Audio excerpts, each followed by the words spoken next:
Morning বন্ধুরা, কেমন আছো তোমরা? সবাই নিশ্চয়ই ভালো আছো। আর আজকে হলো রোববার, এখন 9:20 বাজে। তো এইমাত্র এই ঠাকুর পুজো দিয়ে আসলো, না এইমাত্র আসিনি, ঠাকুর ঘর থেকে বেরিয়েছি, অনেকক্ষণ হয়েছে। তারপরে ভাত বসালাম, ডাল বসালাম, রান্নাঘরে বাসনগুলো সব গুছিয়ে রাখলাম, ঘর মোছার মেয়েটাকে ভাত খেতে দিলাম, এই সমস্ত কাজকর্ম করলাম। ফ্রিজ থেকে সবজিপাতি বের করেছি, কৃপার খাবার গুছিয়ে দিলাম, এগুলো সব করে এখন সবজি কাটতে বসলাম। ফ্রিজে যত যা সবজি ছিল সেগুলো সব বের করে নিয়েছি। তারপরে এই পেঁপে দুটো হলো গিয়ে গাছের পেঁপে, মানে আমাদের গাছের পেঁপে, হ্যাঁ। আর সজনে ডাঁটাও এই পাশের বাড়ির থেকে দিয়েছিল। সেদিন বাজার থেকে সজনে ডাঁটা নিয়ে এসেছিলো, তো সেগুলো কেটে রেখেছিলাম। সেদিন না, এগুলো এক সপ্তাহ আগে সে আনা হয়েছিল, তো এগুলো আর খাওয়া হয়নি। আজকে এগুলো রান্না করব, কাল পরশু ওই সজনে ডাঁটাগুলো রান্না করব। এই সজনে ডাঁটা যদি কেটে রাখা হয় ফ্রিজে তাহলে না ভালো থাকে, আর যদি আমি এগুলো এরকম এইভাবে রেখে দিতাম তাহলে না এরকম ভালো থাকতো না, শুকিয়ে যেত। ওই জন্য আমি কেটে প্লাস্টিকে ভরে রেখে দিয়েছি, খাওয়ার আর সুযোগ হয়নি। সজনে ডাঁটা শুধু শুধু তো খেতে ভালো লাগে না, এর সাথে কিছু একটা না দিলে তাহলে তো তরকারিটা ঠিকঠাক মতো হয় না, ওই জন্য আর খাওয়া হয়নি।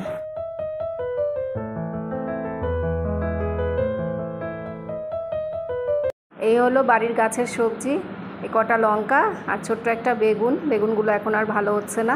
ছাদের গাছে যেন দুটো বেগুন হয়েছিল, কিন্তু কিসে যেন খেয়ে নিয়েছে বেগুন দুটো। তো এইগুলো আজকে রান্নার মধ্যে দেব। পেঁপে আর সজনে ডাঁটা দিয়ে যে শুক্তো মতো রান্না করব, সেটার মধ্যে এই বেগুনটা দিয়ে দেবো। ভাবছিলাম ওই গাছের দুটো বেগুন এনে এর মধ্যে দেবো, তো এখন গিয়ে দেখি বেগুন দুটো নেই। অনেক দিন ধরে ওই বেগুন দুটো গাছে ছিল, গাছের বেগুন দুটো আর আমাদের কপালে ছিল না, ভামবিড়াল না কি বলে না, সেই মনে হয় খেয়ে নিয়েছে। তো যাই হোক, এগুলো দিয়ে এখন শুক্তোটা রান্না করব। বেগুনটা শুক্তোর মধ্যে দেওয়ার সেরকম একটা ইচ্ছে নেই, বেগুনে অ্যালার্জি সমস্যা হয় তো ওই জন্য। তো গাছের বেগুন তো ওই জন্যই দিয়ে দিচ্ছি। কৃপা এখন ফালুদা বানাচ্ছে, এটা সেই ফালুদার প্রিমিক্স। আমি কবে যে স্মার্ট পয়েন্ট থেকে নিয়ে এসছি মনেও নেই, ডেট এক্সপায়ার হয়নি, ডেট আছে, সেটা আজকে বানানো হচ্ছে। আসলে শীতকাল চলছিল তো মাঝখানে, তারপর কৃপার শরীর খারাপ, এইসব করে আর খাওয়া হয়নি। এখন এটা বানিয়ে ফ্রিজে রাখা হবে। এর মধ্যে দেওয়ার জন্য এই কি চিয়া সিড নাকি এগুলো ভিজিয়ে রেখেছে, কাজু দেওয়া হবে, পেস্তা দেওয়া হবে। এটা বানানো হোক, তারপর তোমাদের দেখাবো। গন্ধটা তো বেশ সুন্দর আসছে, সেই দোকানে যেরকম বানায় সেরকমই। এটা হয়নি কৃপা, নিচে হয়ে যাচ্ছে, লেগে যাচ্ছে, বুঝেছিস? এই হলো কাশ্মীরের কাওয়া। আমার বর এখন চায়ের মধ্যে এটা দিয়ে চা বানায়। খারাপ লাগে না খেতে, ভালোই লাগে। সেদিন আমাকে বানিয়ে খাইয়েছিল, আমি অল্প একটু খেয়েছিলাম। দুধ চায়ের মধ্যে দেয়, কিন্তু এটা তো ওইভাবে খায় না, এটা তো শুধু মনে হয় জলের মধ্যে দিয়ে খায়। আমার এখন আর খাওয়ার প্রতি অত ইন্টারেস্টও নেই, আর এসব আমি বানাইও না। তা না হলে এটা খেতে কেমন লাগে জলের মধ্যে দিয়ে ফুটিয়ে, তাহলে সেটা টেস্ট করতাম। দেখো কতগুলো গরম মশলা দেয়া, গোলাপের পাপড়ি, তারপরে আদা কুচি, গোলমরিচ রয়েছে। সর্দি কাশির জন্য নাকি এই কাওয়াটা খুব ভালো, কাওয়াটা খেলে নাকি খুব এনার্জি পাওয়া যায়, ইমিউনিটি বাড়ে। ওদের ওখানে তো খুব ফেমাস একটা জিনিস। প্যাকেটটা কত বড়, আর থাকে কোনটুকু।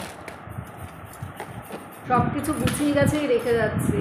রোববার দিনটা খুব চাপ পড়ে, রোববার দিনটা এখানের কাজকর্ম গোছাতে গোছাতে চাপ পড়ে, আর শুক্রবার দিন আবার ওখানের কাজকর্ম গোছাতে গোছাতে চাপ পড়ে যায়।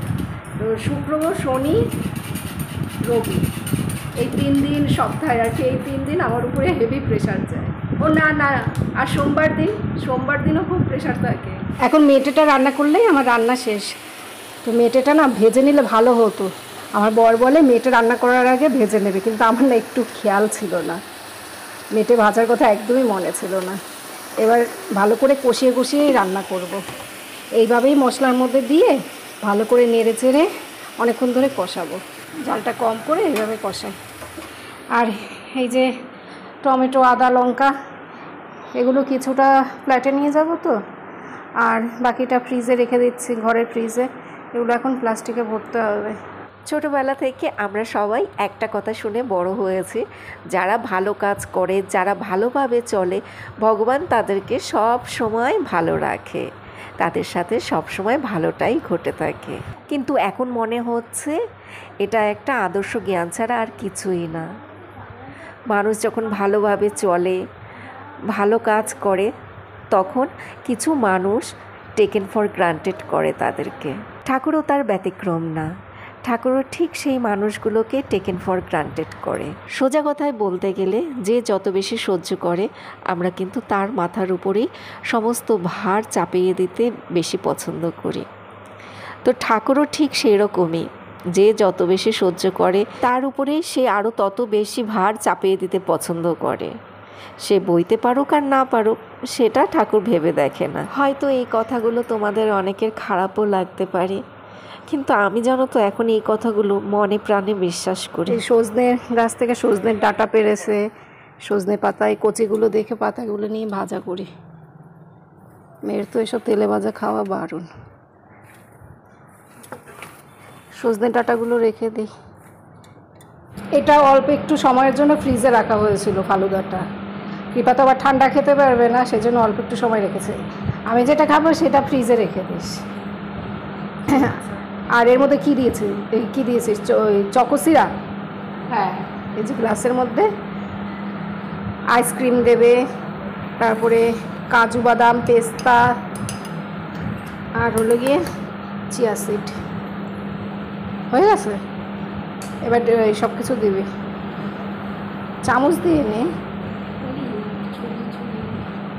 চামচ দিয়ে দে, হাত দিয়ে কীরকম লাগে।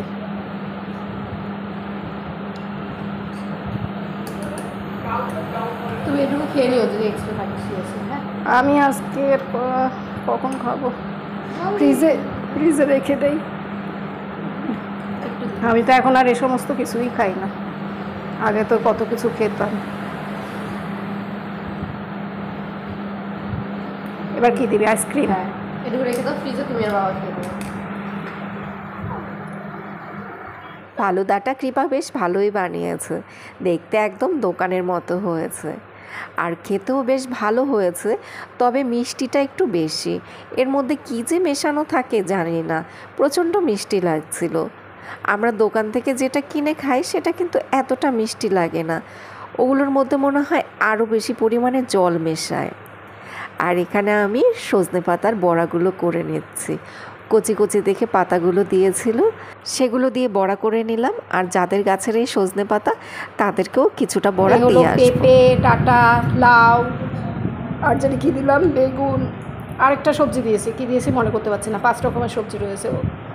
তো সেই দিয়ে একটা শুক্তো মতো করেছি। লাউ দিয়ে ডাল, লাউ, ধনেপাতা আর উচ্ছে আলু ভাজা। এই ডিমটা আমার বর সকালবেলা সেদ্ধ করেছিল কিন্তু খাইনি। দুপুরবেলা আসলে ওকে ডিমটা দিতে হবে। আর আজকে মাছ রান্না করিনি, কালকে 3টে মাছ রান্না করেছিলাম, সে ওই 2টো মাছই রয়ে গেছে। একটা কৃপা দুপুরবেলা খেয়েছিল, আর আমার বর তো ভাত খায়নি, দুপুরেও খায়নি, রাতেও খায়নি। তো সেই জন্য মাছ দুটো ওই ফ্রিজেই রেখে দিয়েছে। আর আমিও তো কালকে নিরামিষ খেয়েছি। ওই 2টো মাছ আমরা দুজন খাবো, আর কৃপা অর্জুন মেটের তরকারিটা খাবে। এই হলো আমাদের আজকে রান্না বান্না। কালকে 3টে মাছ রান্না করেছি, তার মধ্যে 2টো মাছই রয়ে গেছে, বুঝেছো? তো অত রান্না করে কী হবে, এটা মনে হয় হয়ে গেছে। কৃপা দিয়ায় তো একটা বাটিতেই দিয়া। এখন 7:45 বাজে, বাইরে বৃষ্টি হচ্ছে। একটু আগে ধুমধাম করে বাস পড়লো, হাওয়া দিল। যদিও আমি বাইরে বের হইনি, আমি এখানে শুয়ে শুয়ে মোবাইল দেখছিলাম, কিন্তু সবই শুনতে পাচ্ছিলাম। এখন বৃষ্টি হচ্ছে। অর্জুন তো আজকে ওই গিটারের ক্লাসে গেছে, তো অর্জুন যখন বেরিয়েছে সেই সময় বৃষ্টি হয়নি, ও যাওয়ার পরই বৃষ্টি হচ্ছে। তাই ওর বাবা বলছে যে কি করে আসবো ছেলেকে নিয়ে, বাইকে করে গেছে তো, ওই এখনও বাস পড়ছে, এখনও শব্দ হচ্ছে। তো সন্ধ্যেবেলা ঠাকুর পুজো দিয়ে তারপরে ঠাকুরের বাসনটা মেজে রেখেছি ওই বাইরে গিয়ে, ওখানটায় তো অন্ধকার।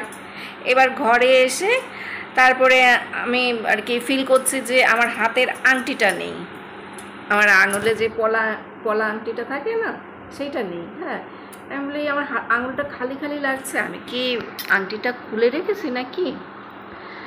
তারপর খেয়াল হলো যে না, আংটি তো আমি খুলে রাখিনি, ঠাকুরের বাসন মাজতে গিয়েছি, সেখানেই মনে হয় খুলে পড়েছে। তারপরে সেখানে গিয়ে সেই লাইট জ্বালিয়ে, তারপরে মোবাইলের ফ্ল্যাশ লাইট জ্বালিয়ে, সমস্ত লাইট ফাইট জ্বালিয়ে বাইরে গিয়ে সেই খোঁজাখুঁজি করছি। তো সেই সময় আমার বর বাড়িতে চলে এসছে, ও আমার সাথে সেই খোঁজাখুঁজি করছিল। ঠাকুরের বাসন ধুয়েছিলাম, তারপরে ওই ঠাকুরের বালতির মধ্যে যে ফুল জল এসব থাকে, তো সেগুলো আবার এই বেগুন গাছের গোড়ায় ফেলে দিয়েছিলাম।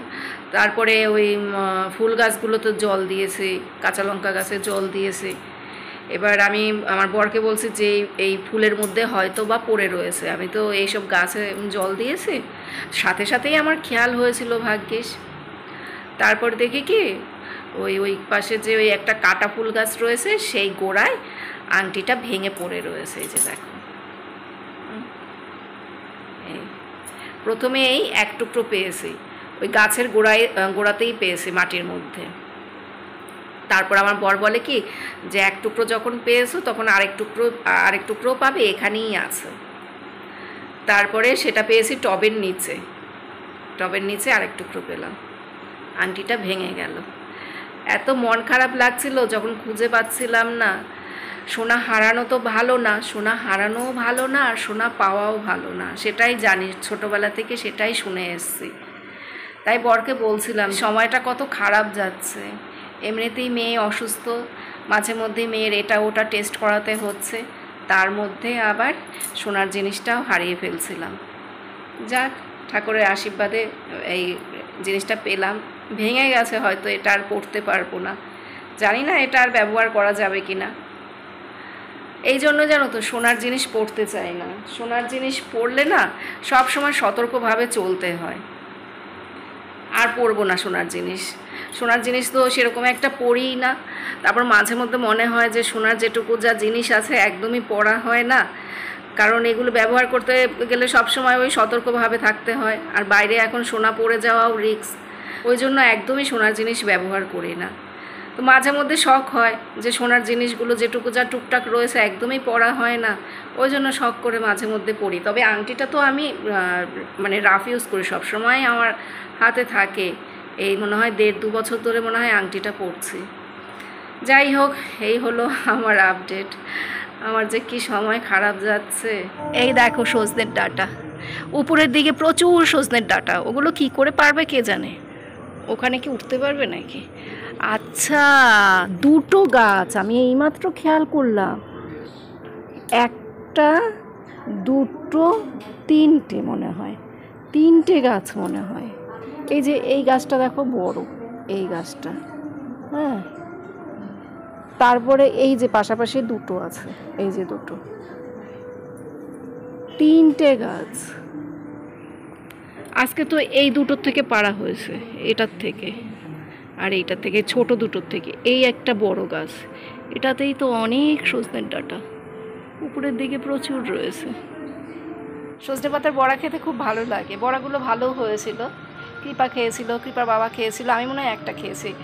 আর 7-8খানা তো ওই বাড়িতে দিলাম, যাদের বাড়ির সজনে গাছ তাদেরকে দিলাম। তারা বেশ খুশি হয়, আমি মানে যাই বানিয়ে দেই না কেন খুব খুশি হয়। ওনারা দুজনেই বয়স্ক, আর ওনাদের রান্নার লোক রান্না করে দেয়, ওই জন্য আমি যা বানিয়ে দেই সেটাই ওনারা হাসি মুখে খেয়ে নেয়। ওনারা বেশ খুশি হয়, আমার রান্নার বেশ প্রশংসাও করে। আসলে রান্নার লোকরা তো সেইভাবে ভালো করে রান্না করে না, ওই জন্য আমি পিঠা পায়েস যাই করি মাঝে মধ্যে একটু দিই, খুব খুশি হয়। বলে জানো, এই পিঠা পায়েস যদি করতে বলে রান্নার লোককে, তাহলে আলাদা করে টাকা নেবে, তারপর খিটখিট করবে। বিকেলবেলা সুইটিদের ঘর থেকে মাংস দিয়ে গেল, ওদের ঘরে আমার অনেক বাসন ছিল, তো সেই বাসনগুলো দিয়েছে, আর সাথে ওই মাংসের বাটিটাও দিয়েছে, মানে খালি বাসন দেবে না। ওরা কিছু দিলে আমার খুব খারাপ লাগে, কারণ ওদের অত সামর্থ্য নেই। তো ওরা যদি কোনো খাবার টাবার দেয় না, আমার ভীষণ খারাপ লাগে। ওদেরকে অনেক বারণ করি, তাও শোনে না, তাও এটা ওটা দেবে। যাই হোক, এই হলো গিয়ে লেনদেনের কথা। তোমাদের সাথে লেনদেনের গল্প করলাম এতক্ষণ ধরে, কার বাড়িতে কী পাঠিয়েছে, কে আমাকে কী দিল, সেই সব গল্প করলাম। তা এখন ব্লগ শেষ করব। সন্ধ্যাবেলাও সেই বাজার হাট সব গুছিয়ে রাখলাম। আমার বর আজকে সেই বিকেলের দিকে ওই কাঁচা বাজার নিয়ে এসছে, মানে সবজিপাতি বাজার করে নিয়ে আসছে, সেগুলো সব ভাগ করলাম। ফ্রিজে রাখার জায়গা নেই জানো তো। কালকে কিছুটা আমি যখন ফ্ল্যাটে নিয়ে যাব, তারপর একটু ফ্রিজটা ফাঁকা হবে, আজকে সারাটা দিন ধরে আমি আর কৃপা এটা ওটা গুছিয়ে যাচ্ছে। কৃপার জিনিসপত্র গোছগাছ করছে, কী কী নেবে না নেবে।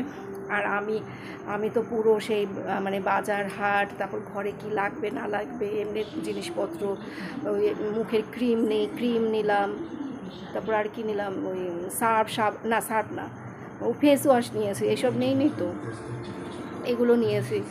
এইসব খুঁজে খুঁজে বের করতে করতে হাঁপিয়ে গিয়েছি। ওগুলো আর আমি ভিডিও করিনি।